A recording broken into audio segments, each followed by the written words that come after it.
Hello and welcome people, I'm Madhav, the creative and editorial head of the remedial cell at Shivaji College, Delhi University, and today we shall be discussing about a very interesting topic, the Age of Enlightenment under the peer study program. So let's begin. So the Age of Enlightenment was an intellectual and philosophical movement that dominated Europe in the 18th and the 17th century with global influence and effect. So the picture that you see in here basically features some of the significant writers, philosophers and thinkers of the age. If you have a close look at it, we have Diderot, we have Jean-Jacques Rousseau, we have Voltaire and several others whose significance, contribution to the age have been truly immense. Moving on, we have the Age of Enlightenment, which basically refers to the 18th century, that is from 1700s to 1798. Precisely, it is 1700s to 1798.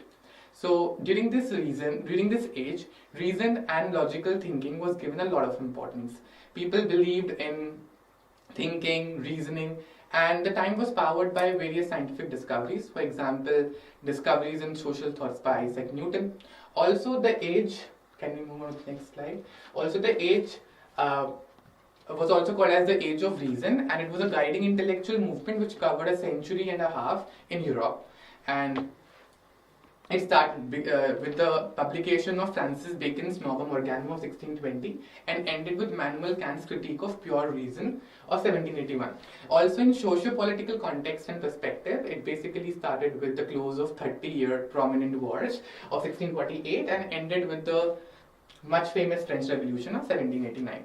Moving on to the next slide, we have this age as a means, which basically in order to establish a very authoritative system of aesthetics, ethics, religion, government, in order to provide or allow humankind to obtain objective truth about whole of the reality.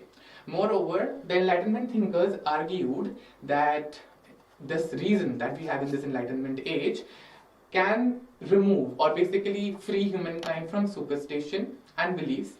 Also, it can avoid religious authoritarianism, which has been a cause of several catastrophic repercussions and many massive fatalities, obviously in the religious wars.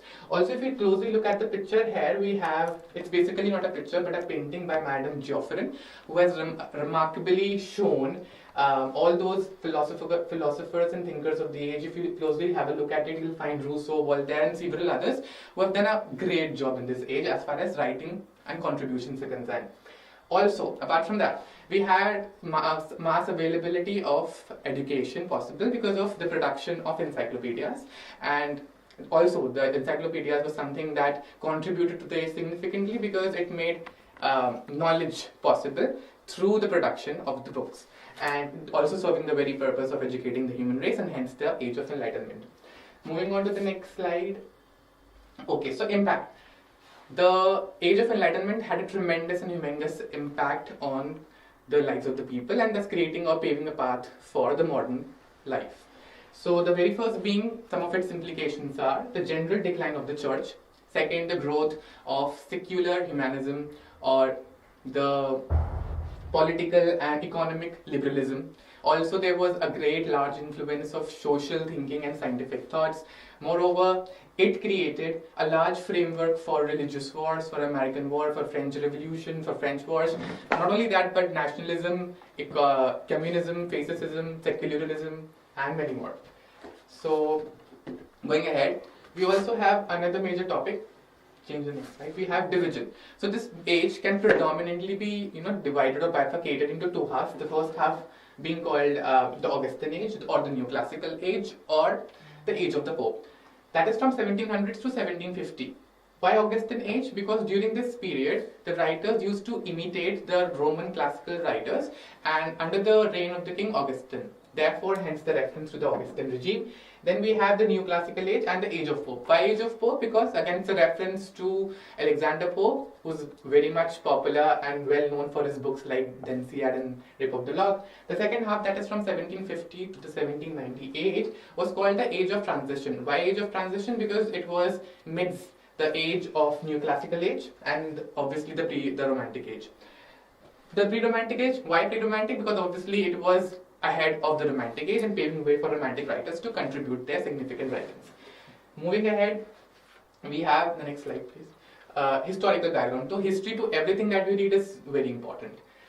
So the historical background goes ahead with the rise of the two political parties, Whig and Tory. So there were these two political parties which were in daily conversations during the time.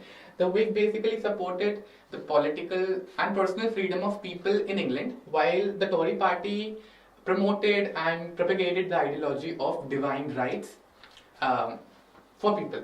That is basically supporting divinity. Also, there were political acts. So in 1707, there was an Act of Union that was passed on, which merged Scotland into England, thus making it the Great Britain as we know it today.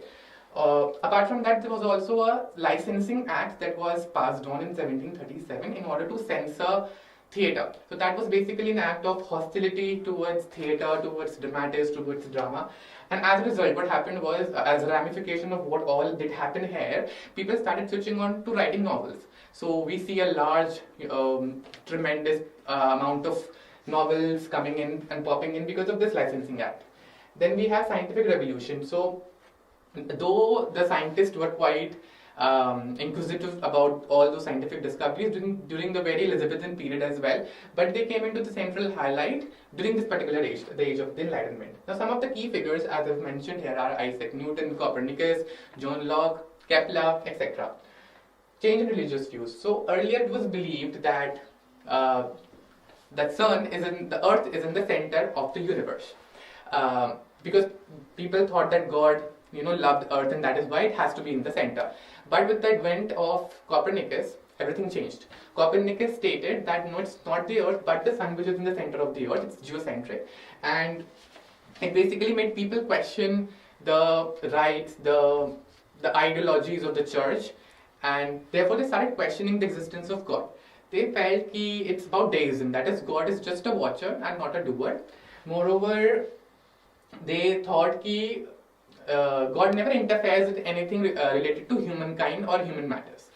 Moving ahead, in the next slide we have literary features. Now some of the major literary features of this age we look at. First is prose flourished. Obviously it's the age of prose and reason, so we cannot skip that obviously. Then we have the rise of the novel, as I rightly quoted just a few moments back. Because of the Licensing Act of 1737, people started on switching to writing novels because their right to theatre was censored. And as an reaction to their oppression, they started switching on to writing novels in order to vent out their emotions.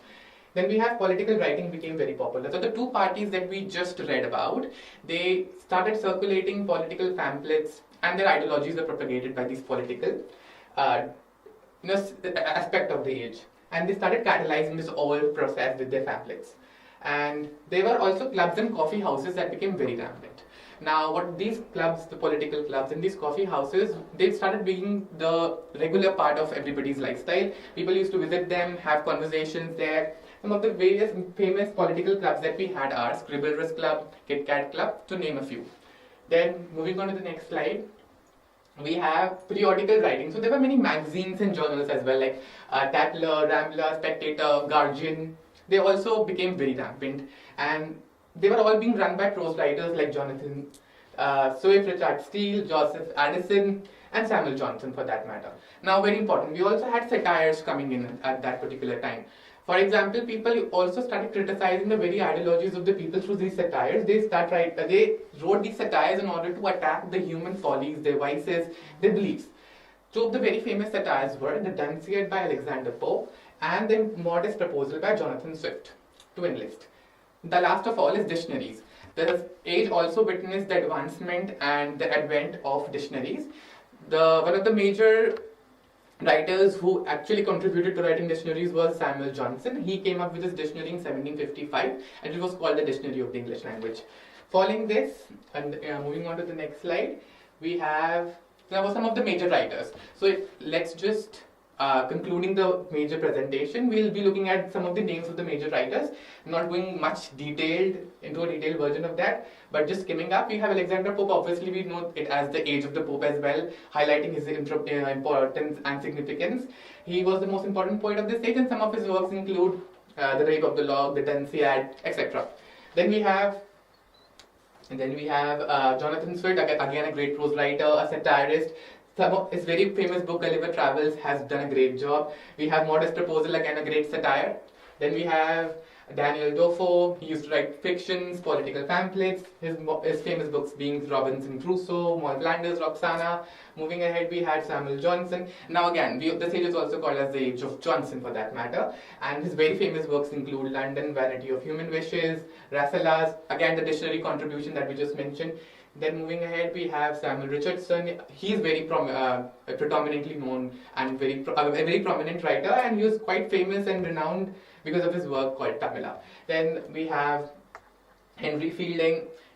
He was a great novelist, and his very notable works are Joseph Andrews, then Tom Jones, etc. Then we have Oliver Goldsmith, Thomas Gray, these two being one of the transitional poets of the age. Their works are really well known. For example, The Traveller, The Deserted Village of Oliver, and then Elegy Written in a Country Churchyard has indeed been one of the one of the favorite books of the time by Thomas Gray.